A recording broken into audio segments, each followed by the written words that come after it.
कीर्ती बेफाम होती, महाराजांची कीर्ती बेफाम.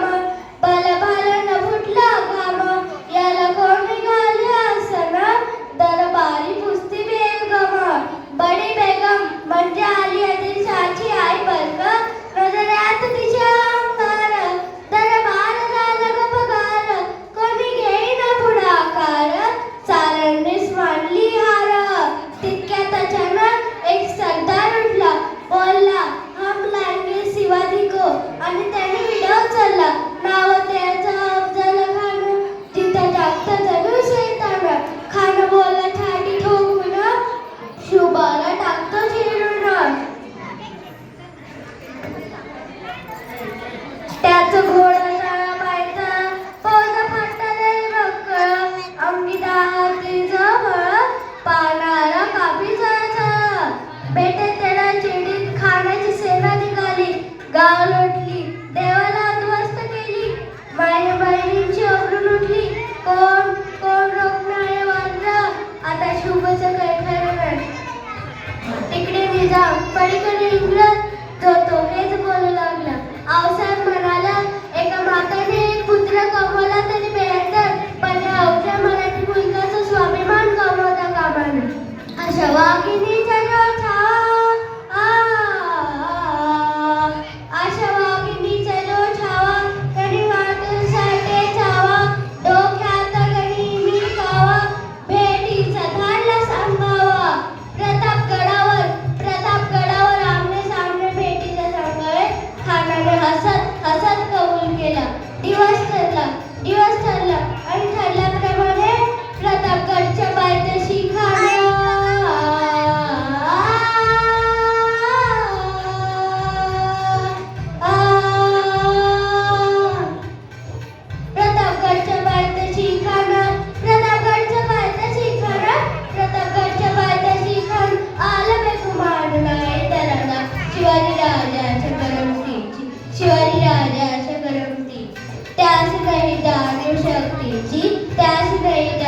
शक्तीची करेल काय कल्पना युक्तीची, करेल काय कल्पना युक्तीची.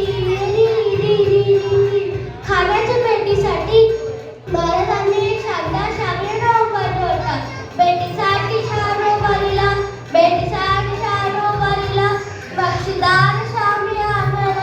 नक्षीदार शामियाना, खाना ठेवलं तर झुलत आला, सैन्यबांड त्याच्या संगतीला, शिवबाच्या संगती मला. महाराजांना बघून छान म्हणतो कसा, आओ शिवाजी आओ, हमारे गले लग जाओ, आओ.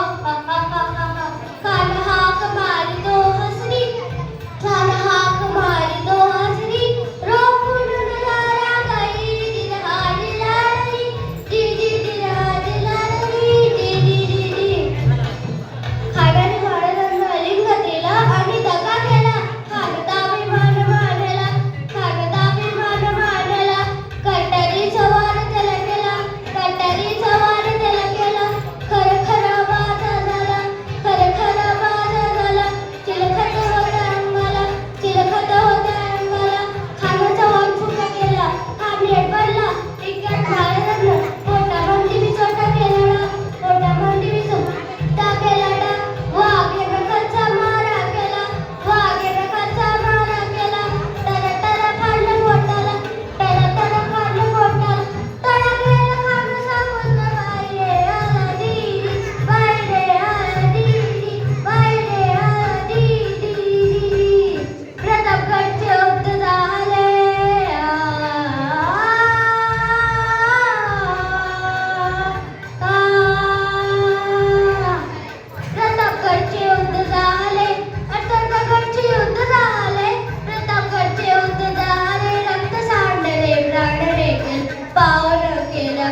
छत्रपती शिवाजी महाराज की